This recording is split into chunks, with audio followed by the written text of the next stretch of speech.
Welcome to the seventh episode of the Marketing Talks podcast. This episode is brought to you by Weird In Wonderland.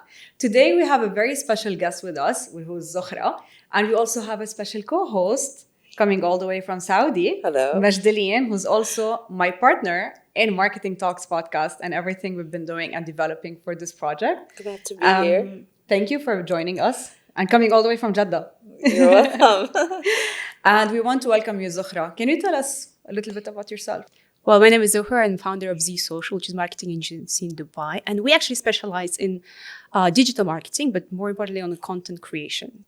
We're more into shooting, content production and things like that. Amazing. We do. Super. So, Zukhra, tell us a little more about your personal journey. You've said you came to Dubai at a very young age.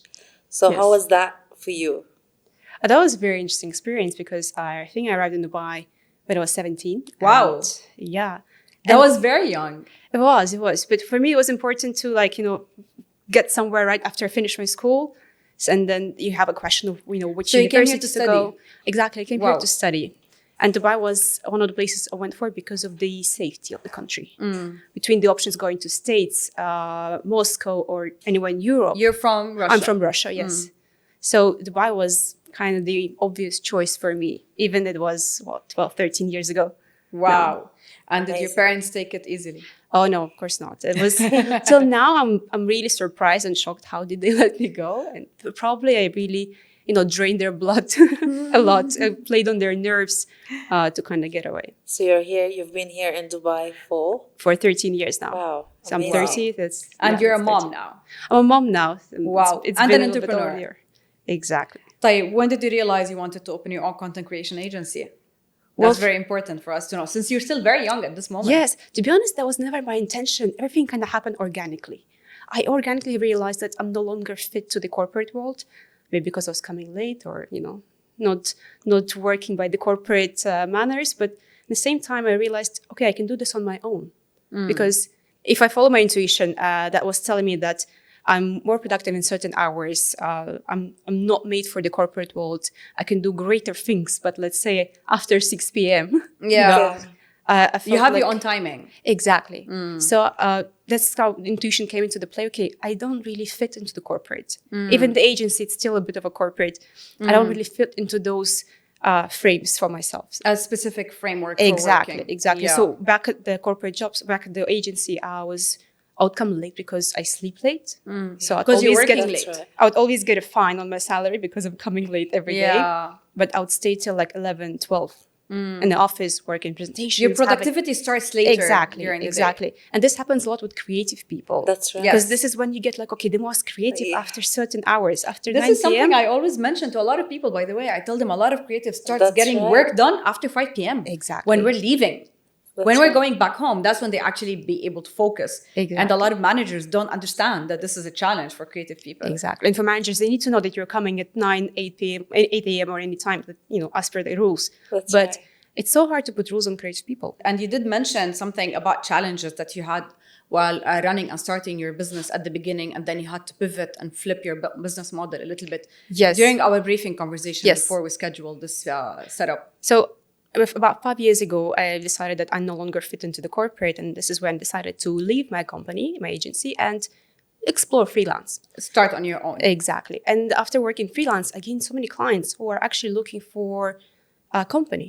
The actual They don't want to work with a license, yeah. freelancer. Yeah, they want to work with someone who they send the VAT invoices, they have the trade license and the whole system, the bureaucracy of working with big corporations. And this is where I kind of was forced into creating an agency myself, even though I never planned for it. It happened organically, it happened by itself. So I opened my trade license, I did everything how I had to be, and the COVID hit. And that was, I think, the funniest Yeah. time. But on the brighter side, the COVID was the most productive time for me because I got so busy, booked at home with shoots that the rest of the people were just doing nothing. Wow. Amazing. So once the COVID lifted up, the first thing I did, I went out, got an office, got an agency, hired a lot of A people. team and everything. Team, full speed, but at the same time, fully self-funded, like, surviving on whatever money I left from the... Bootstrapping like any entrepreneur. Exactly. And then I'm not very good with finances myself. So it was like, You're the creative one. yes. You're the one who yes. spends the money. Exactly. I'm the one True. who's, seeing a new lens. I'm like, I don't need anything. I don't need any food this month. I'll just buy that. So this is where I kind of went all out. I opened an agency, hired a lot of people and started working. But what really happened in the end, after some few months, I burned out. Because all I was doing is kind of the same thing that my bosses used to do back in the corporate jobs. I would have to micromanage the team. Wow. Because I'll give them a task, they were not able to complete it. I'll have to redo it. And then at the same time, trying to teach them something, trying to, navigate them through the work, but I won't be able to accomplish my own tasks. And this just became a kind of non-stop micromanaging, like, okay, who came late, who is not working, who is not doing this thing. And I kind of recognized myself in Getting trapped into the same pattern. Exactly. It happens a lot with agencies. Absolutely. You fall into The this structure, pattern. You can't do anything about it because we got conditioned to it. We got conditioned into it. Because you got working hours, you got more responsibilities, you got rent to pay, you have more bills to pay, and clients that are expecting work to be done at a certain time. So that was the And meetings hardest to be part. done at a certain time during their working hours, not your desired working hours. Absolutely. With meetings, it's still like easier because funny how I attract the same clients who are like me. And we kind of aligned on Do the meeting at 8 p.m. Exactly. If there are meetings or late meetings. So the clients were never the issue. I think the issue was that trying to manage the team and stay creative, stay resourceful by yourself and be able to deliver great work to clients, deliver great work in your family, and be able to teach people in the office. So you had to go back to working on freelancing. It was a breaking point where I had to close the office, fire a lot of people, make some tough choices. And I think it was very heartbreaking because I opened agency, I was 25. It was like, okay, it's something that tick in your bucket list to do, right? Yes. I achieved something. Yeah. That was my achievement. I didn't travel 60 countries, but I opened an agency. So that was very important for me. That felt a bit of heartbreaking. But what I realized is that I was doing something wrong. So what I was doing, I started analyzing and understanding what went wrong during this process. So it was a learning experience Absolutely. And this is where I found a way how all the agencies are following the same pattern, as we said. But how can we transform that? Maybe by staying agile. And this is the new model that I'm taking into the considerations, that being agile in everything we do. Same as for the agency. Yes, I'm an agency. I can be agency 1 person or 10 people. Nobody's going to know or nobody's going to feel anything. But it doesn't matter what timings our people are working. It doesn't matter if they have a specific office or what are we doing exactly, as long as we're delivering great work. So it's all about the quality of work and not about, looking polished, looking like we're presentable. Yeah. Just keeping up a face and paying the rent for the beautiful offices. Okay, Zukhra. So tell us more about Weird in Wonderland and your work together. Yes, Weird In Wonderland is a beautiful project where I'm collaborating with Mohammed Badr. He's a really good friend of mine. So who is the sponsor for this episode? Absolutely. Yes. So Weird In Wonderland is a kind of a creative collaboration of really creative people who are obsessed with what they're doing. It's basically where creative and bold people kind of unite under one roof to create a cinematic experience for the brands.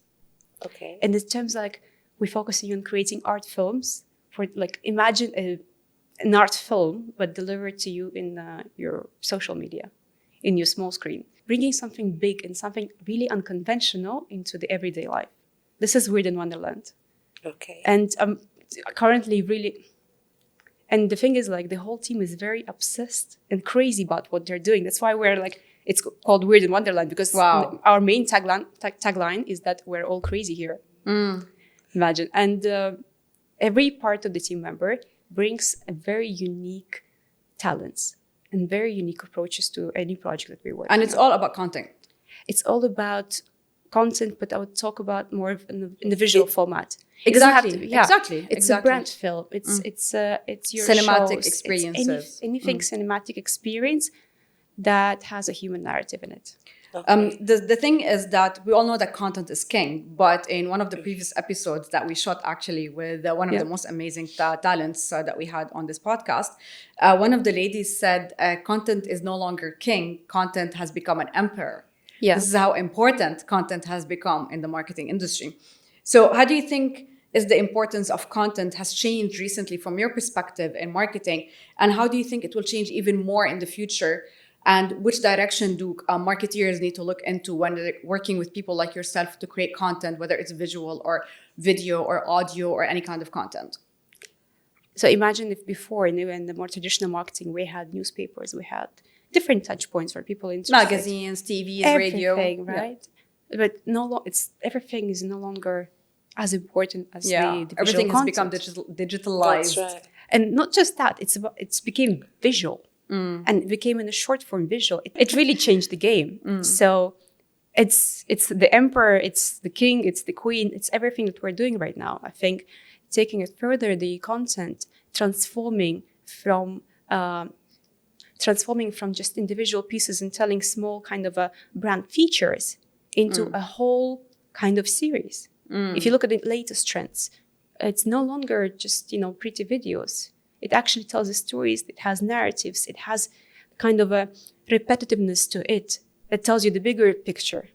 So if you look at the big brands like Dior, if you look at Jacques Lemus, they're no longer producing content, they're shooting films. And this is where they're taking the game. How they're so telling much their higher. stories. Absolutely. So they're putting people in their own universe and their own brand films and telling this narrative for the multiple posts. It's no longer just like one piece of content. Okay, this is beautiful content. We post it. We get anything out of it? No, nobody cares. Yeah. It's the whole world. Yes, exactly. So this is how the whole content game is changing right now, and it's beautiful because this is where we come and we transform these things. Taking the cinema into your phone. Nice. That's a very nice statement. We're taking the cinema into your phone. Yeah. As like how important is the quality of the work that you're doing visually. Yeah. Okay, so Zukhra, what's the weirdest project you've worked on? Have you worked on something weird? I think the beauty of production is that every project is weird in a different way, and that because the briefs are very different, and sometimes we get crazy briefs from the clients that then we break our head. Okay, how do we actually bring this through? And when you break it into pieces, we actually come up together with the whole storyline for it. But being exposed to so many different projects, so many different briefs, nothing is any more weird for you. I would say you kind of oh, that's cool. Whatever. You want to jump off the plane holding a big flag So clients actually... to launch a real estate? Yeah, let's do it. Why not? So clients, they became more open to it. And I love that. That's what I was about to ask you. So people are really want to get out of the box and be creative. Yes, because we're in a way where being viral for clients is way more important than anything else. Yeah. Well, they're coming to me and asking we want the viral video for this. We want something crazy out of it. Yeah. And then we kind of come up with the different things. Nice. That's very nice. We went as crazy as that for one of the projects that we're shooting was Shisha. A Shisha company and tobacco company, very big name in the region. And just because we cannot advertise that, it's tobacco, yes. We had to come up with crazy idea every time we shoot something. And we had to shoot weekly content. Some of the contents were going crazy, like putting Kinder chocolate inside the Shisha, gummy bears, cola, experimenting, making Shisha out of cactus, cucumber. Wow. Interesting. Weirdest subjects That's very you can weird.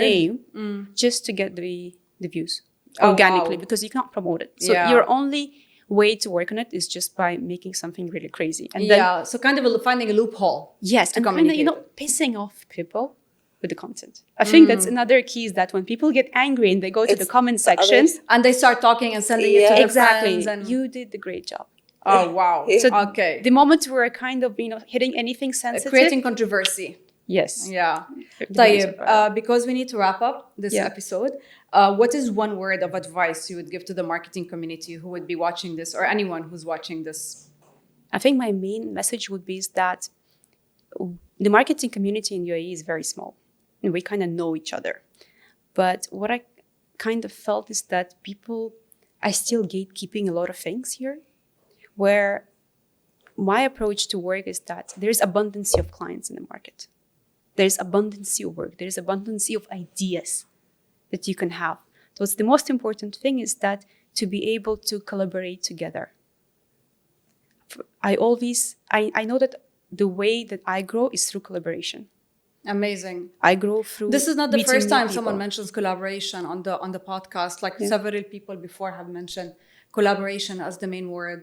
Exactly. That's so it's not about gatekeeping, it's about uniting together and actually sharing the insights and expertise, collaborating together, supporting each other. Because the client will not leave you because of they found a better person. They'll leave you for any other reason. Yeah. Your clients are there to stay, and there are abundance of more clients that you can get and reach. Thank you. Thank you so much for this insight. And thank you so much for being with us.